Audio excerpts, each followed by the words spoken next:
primeiro filme que eu vi esse ano foi Lança Ensanguentada, que é um filme japonês, ele é de 1955 e é dirigido por Tomu Uchida e o astro principal é o Shiezo Kataoka. Não teve exatamente um motivo muito específico para eu ter escolhido ele. Eu tinha planejado meio que planejar as minhas semanas, do tipo, chegar na semana já sabendo quais filmes eu iria assistir para não perder tempo tendo que escolher o filme na hora. Mas eu acabei não fazendo isso, e no momento de escolher, na verdade no dia anterior ao dia que eu assisti esse filme, no caso que eu assisti no dia 2 de janeiro, e aqui eu estou gravando esse vídeo no dia 3, eu tava com vontade de assistir esse filme. Me passou pela cabeça de assistir esse filme, é um filme que eu já tinha assistido, e eu cheguei à conclusão de que eu quero reassistir os filmes que eu tenho em DVD e que. Reassistir os filmes que já tenho em DVD. Que não são tantos assim em comparação aos filmes que eu tenho em DVD hoje em dia e não assisti. Então, assim, eu acho que eu tenho uns 250 filmes em DVD atualmente. E eu devo ter visto deles uns 36. Aí eu pensei, porra, por que não então reassistir os que eu, os que eu vi no passado, já que é uma quantidade pouca em relação a esses outros. E o Lance Sanguentada ficou vindo na minha mente e eu não sabia exatamente porquê, e eu acabei assistindo ele. Esse foi o meu critério. Eu acho que talvez, como é um pouco cansativo essa ideia, essa questão de ver um filme por dia, eu acho que eu tenho que ir mais ir na vontade mesmo. Bater a vontade de ver o filme e vou assistir ele. E na verdade eu acho que foi uma escolha interessante porque o Lance Ensanguentada, ele tá no primeiro DVD que eu comprei. Esse aqui é um DVD da Versátil Home Video, que eu comentei no vídeo de abertura desse desafio. E eu acho que acabei escolhendo ele por memórias de ter sido o primeiro DVD que eu comprei. É o Cinema Samurai, daqui tem 6 filmes de samurai, e o Lança Ensanguentado é um deles, é o segundo. O primeiro, o Três Assassinos, ele é muito longo, então acabei não começando por ele. Nem cogitei começar por ele, na verdade, que Lança Ensanguentada foi o que veio na minha mente.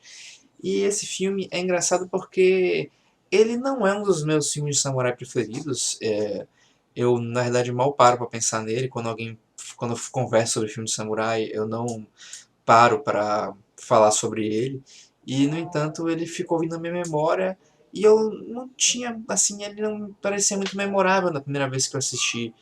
E quando eu assisti ele, na verdade, eu tinha muito menos experiência em filmes de samurai do que agora.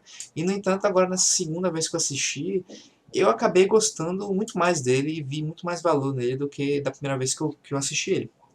E, assim, é, ele é de 55, nem de longe é dos filmes mais antigos que eu assisti de samurai, e ele já estava em um contexto em que, passada a Segunda Guerra Mundial, os diretores de cinema já tinham digamos, uma liberdade maior de produzir filmes sobre samurai. Antes da Segunda Guerra Mundial, com lá o Estado bem militarizado e bem secularizado na imagem do imperador, que era visto como um kami, né, uma representação, um deus descendente da própria Amaterasu, e líder do shintoísmo no Japão, o líder ritualístico do shintoísmo, visto como uma figura paternal e divina em geral no solo japonês. Tinha toda uma questão de glorificar o passado e glorificar um passado do que era originalmente japonês. Então, era basicamente proibido fazer filmes de samurai criticando a figura do samurai, que era uma figura idealizada naquela época. E aqui, depois do pós-guerra, já havia toda uma liberdade de criticar os samurais, criticar a divisão por classes que existia na época, que existiu por muito tempo no Japão, criticar a cultura samurai, que era muito egótica, que era muito hipócrita, e a maioria dos filmes pós Segunda Guerra Mundial tratavam dos samurais com boas doses de crítica. E esse aqui, Lança Sanguentada, ele é todo pautado nesse sentido. O Lança Sanguentada, ele é como aqui diz na sinopse, é um road movie Shambara, embora eu não classificaria ele como um Shambara. Um Shambara seriam filmes de... eu ia falar de super-herói, mas não. Seriam filmes de samurai no estilo capa-espada, em que é um filme, digamos, aventuresco, um filme épico. E enquanto que Jidaigeki seria um drama histórico pautado nas classes superiores. Mas também tem um gênero que eu vim a conhecer depois e que eu vi pouquíssimo, que é o Shonin Geki, que são filmes também de drama, só que focados nos dramas das classes mais baixas. E apesar do Lança Ensanguentada ele girar em torno da figura de um samurai, que é o Sawada, interpretado pelo Teruo Shimada, é muito bom ter essas informações escritas aqui, porque eu não lembro o nome desses atores. Ele não é um Shambara, porque ele se foca muito mais nas figuras de classes mais baixas que giram ao redor do personagem.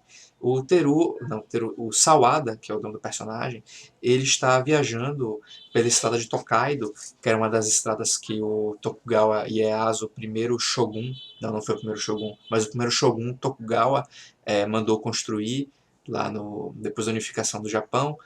E na verdade foi uma medida que ele fez para drenar dinheiro dos vários daimyo para impedir que eles tivessem forças para guerrear.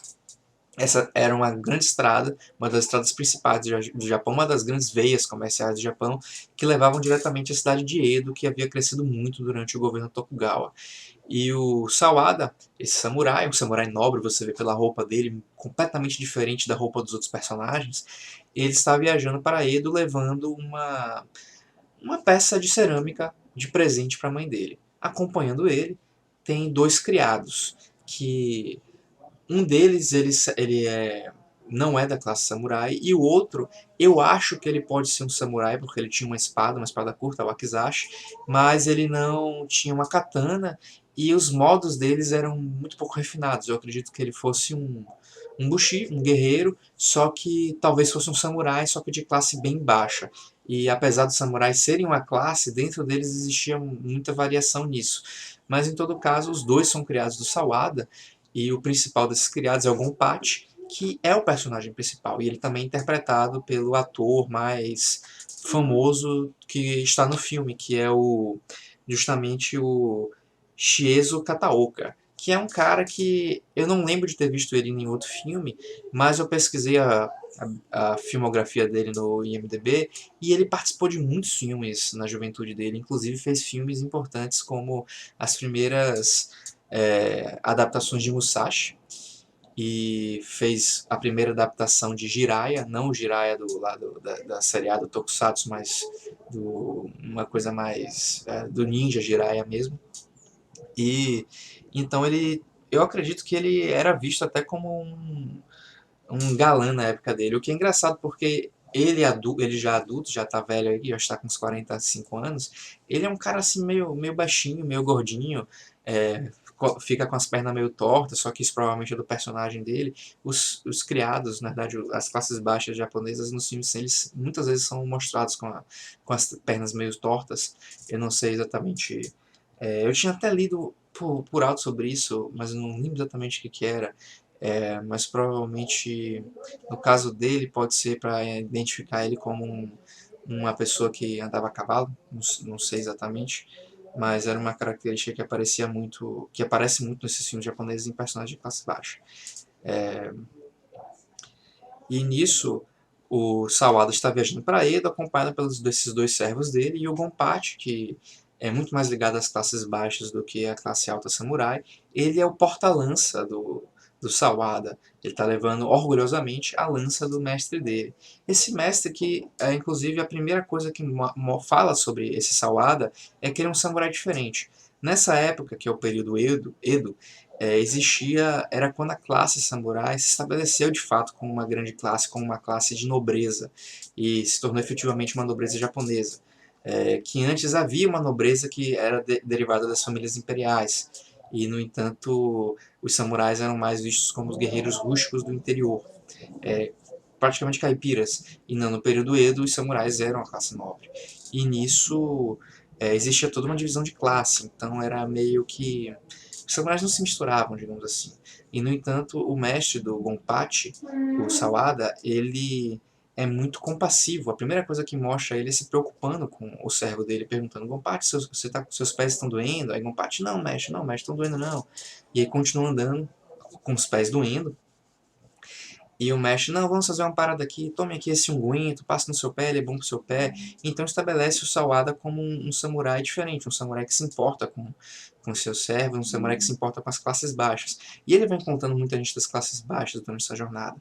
Ao longo desse trajeto que ele vai fazendo, andando, caindo na estrada, digamos assim, é, acredito que seja até uma coisa normal na época do Japão, já que o principal meio de locomoção era caminhar, e tinha essas grandes estradas que as pessoas seguiam essas estradas, que ela era pontilhada por postos de paradas, pequenas cidadezinhas com posto fiscal, pousada, uma feira e uma estação policial, e as pessoas que estavam caminhando, fazendo um trajeto para chegar a algum lugar distante, elas provavelmente passavam muito tempo caminhando juntas, se reencontrando, se separando, se reencontrando, conforme a velocidade delas ditava é, o caminhar delas e o momento em que elas paravam para descansar. É claro que muitas vezes separando, já que a estrada leva até Edo, mas muitas vezes as pessoas ficam para trás ou se separam. Isso acontece muitas vezes na obra. Tem uma série de personagens, todos eles de classe mais baixa, que está acompanhando o Sawada nessa jornada. Um pai que está levando a filha para uma cidade para vendê-la como prostituta, por causa que a família está completamente endividada, o que era uma prática infelizmente comum na época. Um personagem suspeito que está carregando dinheiro e ele tem modos furtivos e que parece muito com um ladrão que está sendo procurado na estrada. Um policial, que mais ou menos da classe samurai, mas não tem um posto tão importante como Sawada. Uma. Não é exatamente uma geisha, mas uma artista, uma cantora, que toca um shamisen, que é como se fosse um banjo, com a filhinha dela, que participa das apresentações dela dançando, acompanhando a música. E um garoto órfão de rua que fica encantado com o Gonpachi e vai acompanhando ele porque diz que quer ser o lanceiro. E no meio desse trajeto, os personagens vão se encontrando muitas vezes, vão parando num vilarejo, se encontram na pousada, conversam entre si, então muitas vezes eles se hospedam em lugares parecidos e sabem identificar um ou outro, eles se reconhecem como viajantes que estão viajando na mesma direção.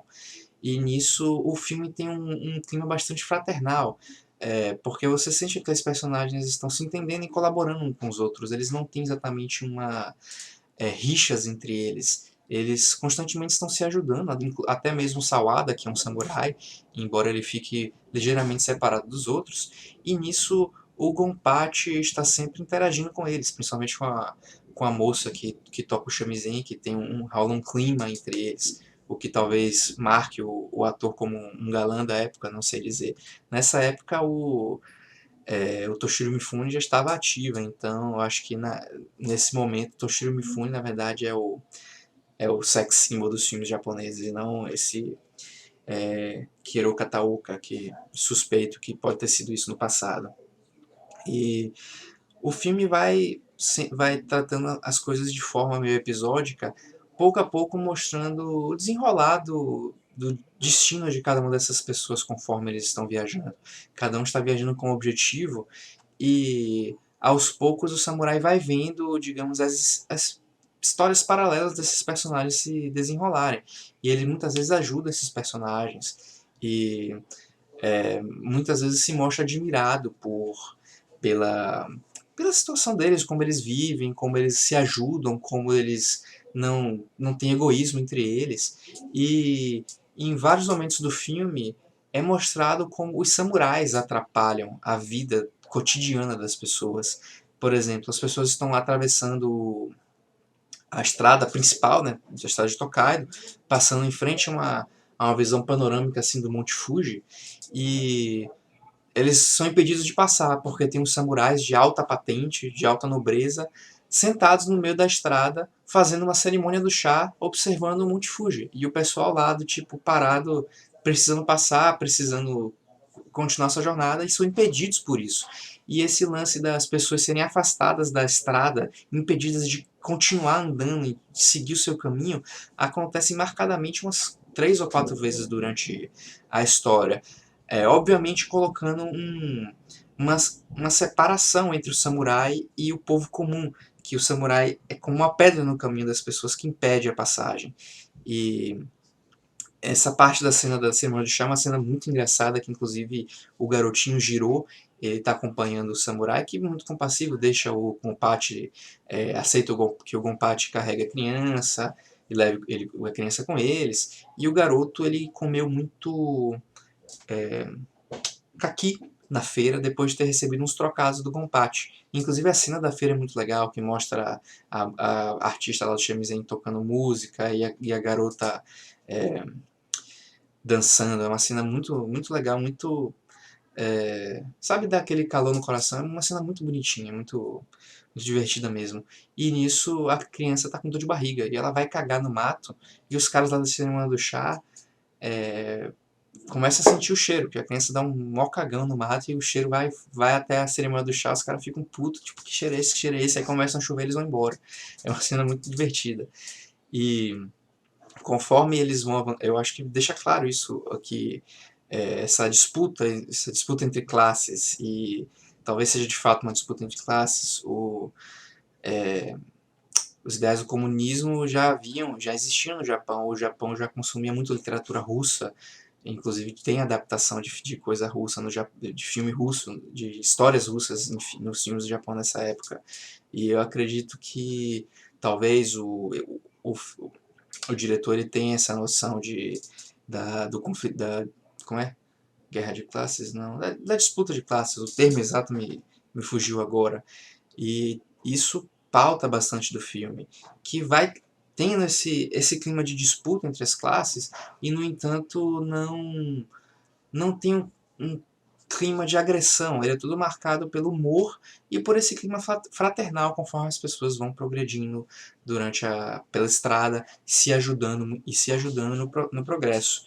E é um choque quando esse clima se altera completamente no final, em que o Sawada, ele está conversando com um dos servos dele, um dos criados dele, que não é o Gonpachi, tomando um saquê, que inclusive é uma coisa proibida pra esse samurai, que ele fica completamente bêbado, um bêbado chato pra caralho, meio agressivo, embora não exatamente snob como os outros samurais. O cara tá tomando um saquê com o criado dele.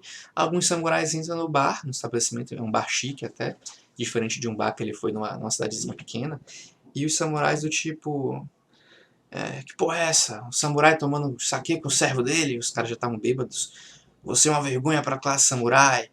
E aí, logo antes disso, o Sawada já tá falando, ah não, eu prefiro muito mais a classe vocês que são do povo, que vocês se ajudam, vocês têm tudo isso aí de estarem segurando o outro, enquanto os samurais são muito arrogantes, a gente tem esse status que não merecemos. E é logo em seguida entre esses samurais e começam a brigar com o cara, reclamado dele estar compartilhando da bebida com o criado dele, e leva a uma das cenas de confronto do filme, que é, eu acho que para quem nunca assistiu filmes de samurai, acaba sendo uma cena muito mais cômica do que pesada. Porque na época, principalmente no Japão, essa questão de luta de espadas, de lanças e tudo mais, eles não tinham um tratamento tão bom. Do tipo, você vê visivelmente que as espadas não pegam nos caras, né? As espadas passam longe das pessoas e eles caem mesmo assim, eles se ferem mesmo assim.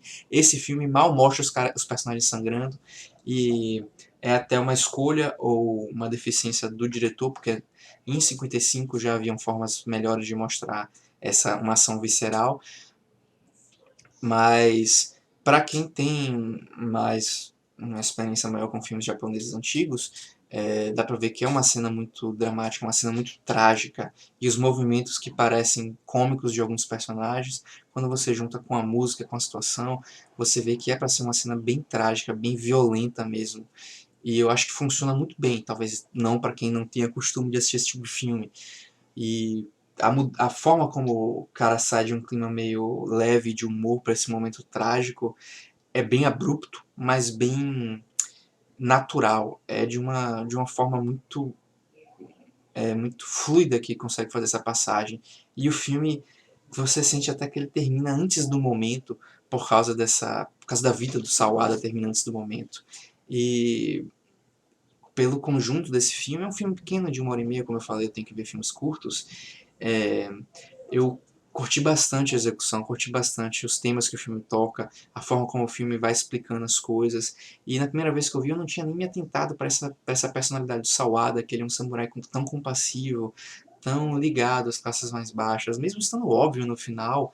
Eu não me lembro de ter percebido isso na primeira vez que eu assisti, embora talvez eu tenha simplesmente me esquecido, já que tem um filme, já tem um tempo que eu vi esse filme e ele não acabou não sendo muito memorável para mim.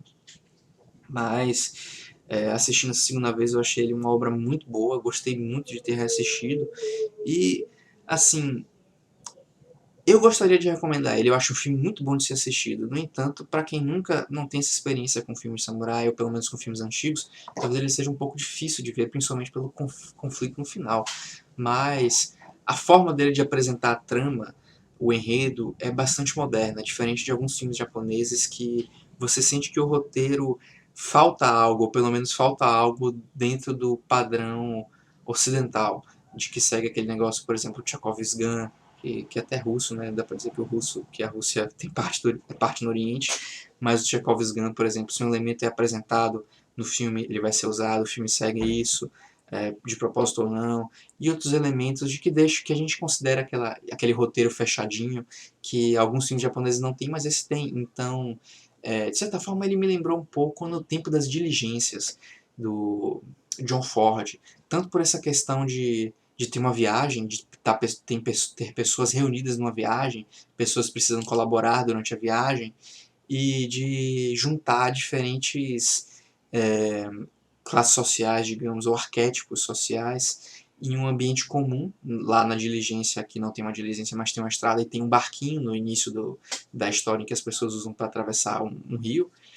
E eu consigo ver paralelos nesses dois filmes. Talvez não seja proposital, mas eu acho que dá para você encontrar esses paralelos. Eles seguem muitos temas e objetivos semelhantes, embora no tempo das diligências tenha muito mais confronto, por exemplo, contra os índios e as pessoas da diligência lutando contra os índios, e no Lança Sanguentada não tem essa presença dos índios.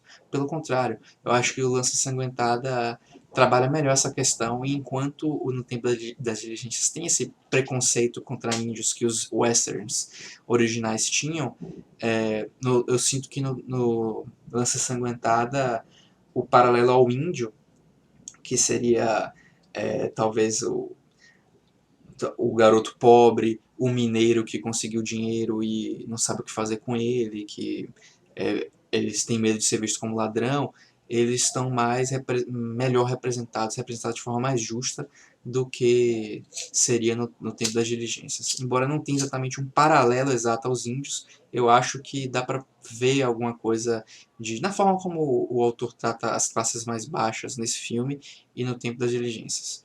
Embora no tempo das diligências o John Ford trate muito bem a personagem da prostituta, que é mal vista por todos. Mas eu acho que no Lança Sanguentada vai além nessa questão social de um jeito que o John Ford não fez, porque usou os indígenas como um recurso maligno, como antagonista, e o que acaba sendo um preconceito racial, né? Enquanto que o Lança Sanguentada não faz isso. Ele critica as classes mais as classes superiores do Japão, que no caso, na época, eram os samurais. Mas espero que tenham gostado desse vídeo, eu gastei muito tempo com ele, meu Deus, eu queria ter gastado uns 10 minutos, mas acabou que eu falei bastante sobre ele. E é uma coisa interessante porque no HQ eu no máximo levava 15 minutos, 10 minutos, às vezes tinha HQ que eu falava 5, e talvez filme eu acabe levando esses 20 minutos mesmo, que talvez seja um problema dentro da minha organização do meu tempo pessoal de fazer esse negócio diariamente. Mas enfim, eu gostei aqui de estar falando sobre esse filme.